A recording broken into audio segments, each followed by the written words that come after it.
Well, hello everybody, happy Sunday, and welcome back to what is currently my basement dungeon garden of shame.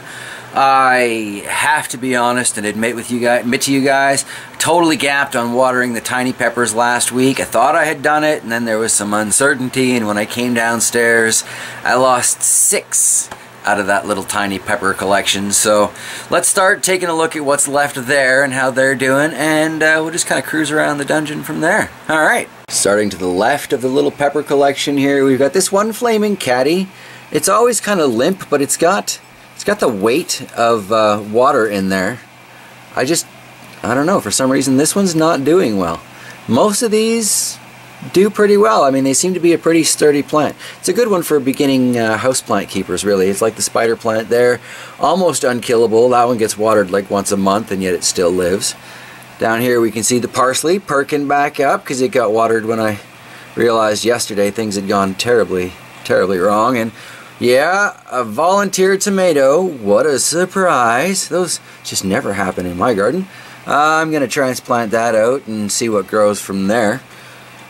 Got the Caribbean red that I transplanted. Of the transplants, this is looking the nicest, and I am pleased. Going to be a lot of habaneros around this year, almost like the year of the habanero in the Mr. Bear's garden, but like I've said so many times, there ain't no such thing as too many habaneros.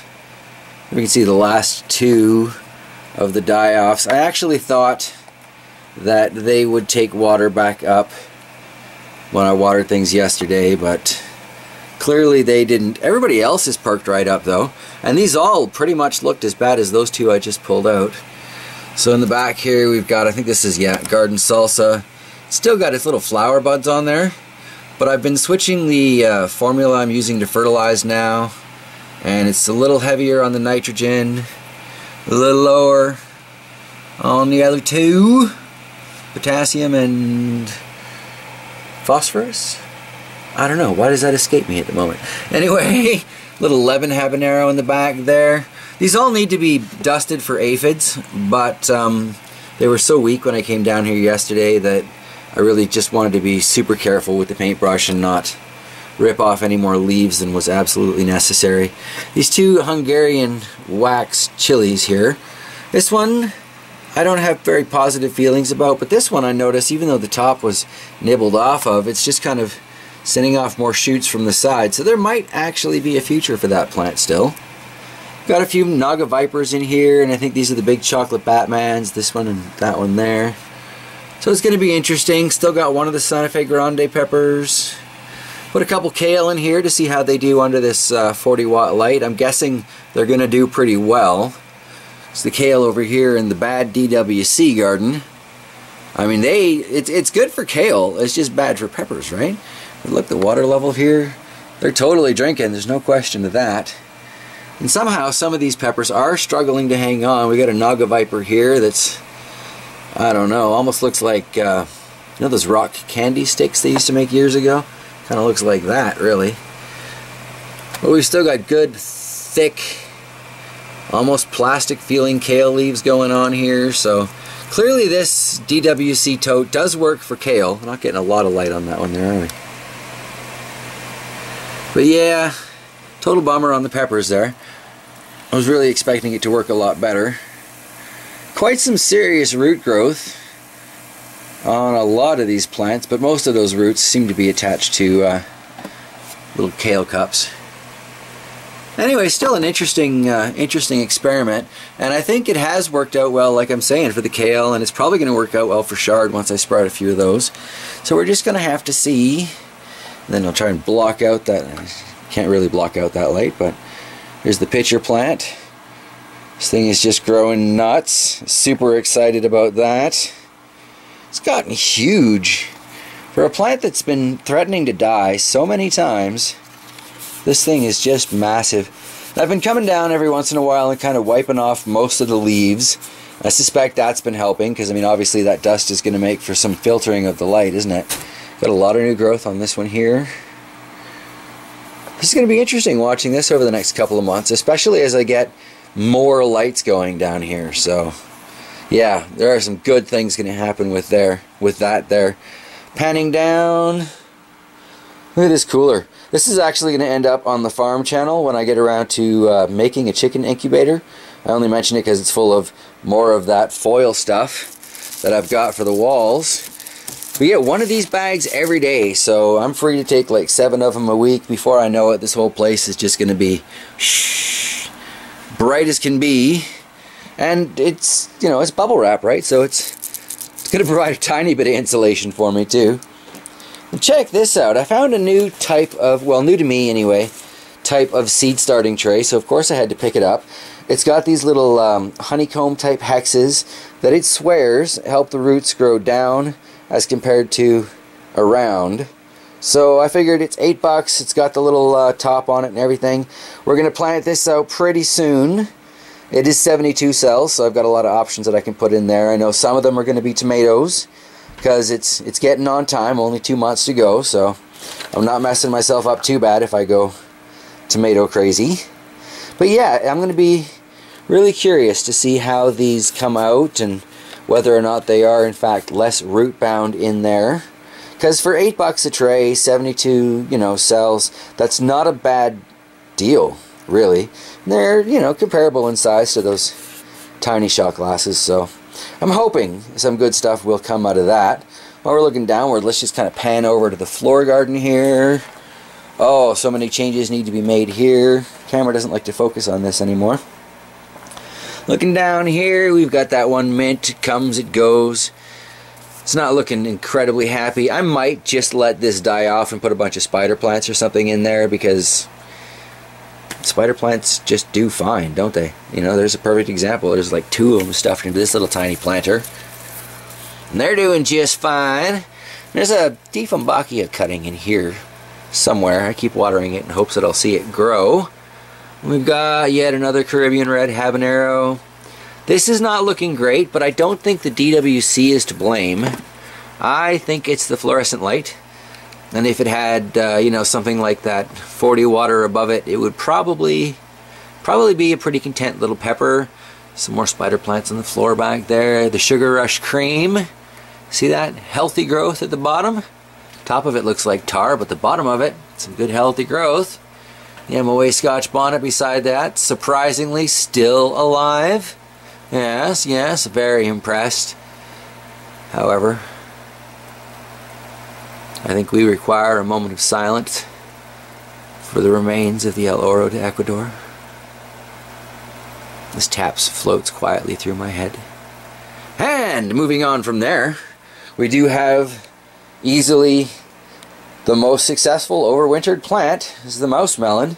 Who would have thought you could overwinter a variety of cucumber? Look at this thing.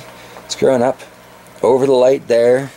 If I kind of pan over, you can see it's growing over and up onto the yellow scorpion. I'm pretty sure that's dead. But this is doing alright. And there are a lot, oopsie, a lot more attempts at putting on little cucamelons, which obviously isn't going to work, because I'm not going to be down here pollinating these things, and it's not like we've got bees hanging out, but clearly this sucker wants to produce. So if I can keep it alive just a couple more months, and then transfer it safely outside, this thing I think is going to do really, really well. And yeah, I'm just blown away. I was not expecting this, of all the plants, to survive, let alone be the best in class. Like, overwintering a cucumber, who does that? You know, really. But it's apparently content to do it, and if it lives through the winter or the summer, you know what, I'm probably going to try and bring it in again, because I'm stubborn that way. Let's pan over here. Oh, see, once I start rearranging these plants, I think this is the first place I'm going to start throwing up that reflective foam, so I can at least get a little bit of that light coming back at the house plants. I still desperately want to get something I can hang at the top of the plywood there and just kind of point downwards. I think even one of those 17 waters would make a huge difference for these guys. I mean, that lemon tree is struggling. That's the one in the brown pot over in the corner there. That poor little thing is a lemon tree, several years old. You know, so I'd like to give it some better light and have a better chance at production, because I am learning, you know, in particular this winter has taught me that intensity of light, more light, always a good thing. Your plants are always going to respond to it. I mean, look, since I moved the mouse melon to right beside the fluorescent light, because it used to be way over in the corner where the tripod is, right? But now it's putting on all of these little fruit and flower options. So clearly that has been what is impairing my dungeon, my pepper dungeon. So yeah, I've got to get stronger lights. I know I've been saying it for years, and I've still been mucking around with cheap stuff, but yeah, it's time to get serious about this hobby. Alright, let's go check out how the Darwin table is doing. Oh yes, these are the other 4 that died out of the tiny pepper tray. Got a couple other casualties from previous weeks back there. See, now this flaming caddy, right? This a whole different quality to the leaf. And this gets watered just as infrequently as the other one. So I'm almost thinking maybe it's too intense of a light for this, because it is kind of a shade-loving plant. These other ones over there, you know, that's not exactly the brightest spot in the dungeon, is it? But they're all looking pretty content, so I might want to move that one from the intense place to somewhere a little more chill. Now you'll notice this tomato is normally in the aquaponic garden, but last week we noticed a little bit of red in there. Got a lot more red going, starting to soften up a little bit. Excellent. That's the second tomato of the year, and I still got snow outside. That's right, gardening in Manitoba. Let's look at some of these back here. That Reaper needs some loving, desperately needs some loving. This is one of the random compost peppers. Still kind of wrinkling up there. I haven't added any calcium or anything to this. Just kind of the standard feeding formula that I've been using for the little tray ones. This Ahi Fantasy back here. This was looking really rough after a couple of days with no water. Actually, it was almost a full week that I hadn't been down here to water. So that kind of explains that. Let me turn this off for a second. Here we have the Ahi Guyana. Still got lots of little flowers on it that look like they're getting pollinated every time it gets the aphid shake. And I lost track of that one little pepper bum that was on here. May have lost it into the just broke that leaf off. May have lost it into the fish tank during a shake, and I wouldn't be terribly surprised if that did happen. But there are just so many of them on there.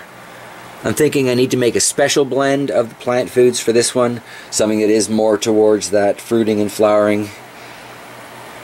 This one here, let's kill this light too for the second. This is another one of the random compost peppers, and this is in an old fish food container. And it's just growing in tomato and vegetable Miracle Grow, typical blue formula stuff. But it seems to be doing alright. Water level's still pretty low in there. I need to top that up and haven't, but we're getting some pretty bushy growth in here. Now there's an awful lot of aphids that are getting fed to the fish from this thing, so they're loving this particular plant. But again, since I've added these two 17-watt lights, we have seen an incredible increase in growth in general and in flowering in particular. So I am really sold on this year's lesson is brighten up the lights, Mr. Bear. Over here we've got the other 3 transplants. These 2 clearly didn't make it. The Batman's Hell's Bells is no longer with us, and I don't think this Naga Viper is going to be around for long. But the Kang Star, well covered in aphids because it too was a little dry and I didn't want to risk mucking it up too bad. It seems to be hanging on just fine. I got a few more Batman's Hell's Bells in the back there. They're struggling, but they're staying. Here's an interesting one. This is that jelly bag that I stuffed a pepper into to see if it would work like a root pouch, and it seems to be working quite well. We've got a lot of new growth coming up the stem, and there was really nothing in the middle here, just a couple of leaves when I started this, so it seems to be adapting. I'm kind of impressed and really curious to see where that grows. And then that takes us to the seedlings down here, which, yeah, this did not have anywhere near the success rate that the AeroGarden did, but we have got some good varieties down here all the same. We've got a bootless scorpion, And Untitled Chocolate Habanero. Another bootless scorpion, although not looking quite as sexy as the one beside it there. Another bootless scorpion. Oh, that's some nice heat. Another Untitled Chocolate Habanero. What's this one up here? That's looking good. Devil's Tongue Yellow. I think that's pretty much the only one of those that I got to pop. That's Untitled Chocolate Hab, Untitled Chocolate Hab. So it's a much cheaper method, right? Much more affordable and available to the average individual, but the results here to me don't compare, and they kind of do justify the expense of getting that harvest just for the 31 seed tray, or the 31 seed starts, because these are not cheap seeds that went in here. And well, they are cheap, kind of low-grade results. So next time I do the tray upstairs, it's going to be all with super hots to see if the habanero versus super hot thing makes a difference to germination rates. And maybe I'll do this setup with a bunch of milder peppers to again kind of cross test and see if the milder peppers have a better sprout rate in this situation. But not terribly impressed with this compared to sprouting in the Aero Gardens. So that leaves us with the fish tank. They got a bunch of salad on top there. I was ordering them some fish food, thought I had a great deal on it, then got an email from the company that's like, oh yeah, well, we screwed up in the description, so we're not actually going to send you that, but we're going to tell you that we're going to send you a refund. I'm still kind of waiting on that refund. So we'll see. We'll see what happens there. But either way, they've learned to survive off aphids and salad bars, so probably a more natural lifestyle for the fish anyway. So that does take us up to under the Mars Hydrolite, looking at the aquaponic garden. Kind of seems strange without that tomato sitting in there. So we'll start in the parsley bin, where one of them is doing alright. I think the spectrum, because I've got it on the bloom right now, which I don't need anymore because that one tomato is kind of ripe. But I think having that bloom light on there wasn't really helping the parsley. It was thinking it was fall, time to die. So now hopefully it'll think it's spring and summer, and we'll get a little bit of regrowth out of the survivors there. I am really glad I transplanted the others though, because it doesn't look good for these ones. This sage, I just trimmed this back the other day so we could have some more to burn upstairs. This is doing quite lovely. The tricolor back there, definitely doing better since I cut back the mint forest. I'm getting some green coming back in and where I cut the first stage out. Still a little brown and yellow here in the second stage, and of course crawling up the wall over there. Definitely seems to be enjoying the reflective white, getting some new growth going on there. And then one tomato kind of seems to be enjoying the reflective surface there too. So I don't know if I'm going to go with white or if I'm going to go with silver. It's quite interesting. This tomato does in fact have another flower forming on it, so we may have another yeller mater coming in. Excuse me, that would be fantastic. So that's the state of the aquaponics right now. As you can see, I still haven't rearranged it, still haven't changed the light over it. But thinking of lights, actually, let's go back to the fish here for a second before I wrap it up today. I was looking in the hardware co-op, and they have this LED Bug Zapper Light. And I have a lot of bugs down here. I mean, the fly tapes that hang around they make it pretty plain that there are lots of little things flying around. So I was thinking maybe setting something up under here with the Bug Zapper so that when it zaps a bug, it just kind of drops down and the goldfish gets some random snacks too. I'm wondering, what a little feedback. What do y'all think? Good idea? Bad idea? I mean, obviously I'm going to want to make sure it can't possibly fall into the fish tank. But that's not necessarily terribly hard to do. A few screws, a few hooks, clamps, there are lots of ways to make that happen, but might make it a little easier to see these guys in a natural light spectrum too. Because it looked like it's probably in the 5,000 Kelvin plus range, so yes. Would love to hear some feedback on that. And I guess we'll do the wrap up looking at the fish instead of my ugly mug. Thank you all for joining me this week as we go through my various gardening adventures. Definitely stop in next Thursday for the next AeroGarden update, because there is some exciting stuff going on there. That basil is getting insane. Thank you all for the feedback on that. I think the decision is that I'm going to plant the original Thai basil out on Thursday, because everything seems to be working around Thursday's schedule for the AeroGardens. And I'm going to put that into some solo cups, definitely double cup that, and plant the new Thai basil in there. And then I believe it was 8 Yori suggested what I'm going to do once the new basil is grown up nicely as well is I'm going to do a taste comparison between what's currently growing in the AeroGarden and what will be currently growing in the soil, seeing if one is better or if there is a flavor difference at all. Because I know with certain products, soil and soil quality can make a huge difference. Starbucks goes to great lengths to teach its employees about the importance of local soils in assorted regions and how they affect the beans that are grown there. So either they spin an incredible yarn or there's really something to that. So we'll find out with the Thai basil upstairs. It'll be interesting. Stick around. So yeah, I guess next time on this channel is probably going to be Thursday. So until then, everybody, take care of yourselves, take care of each other, and don't forget to water your plants.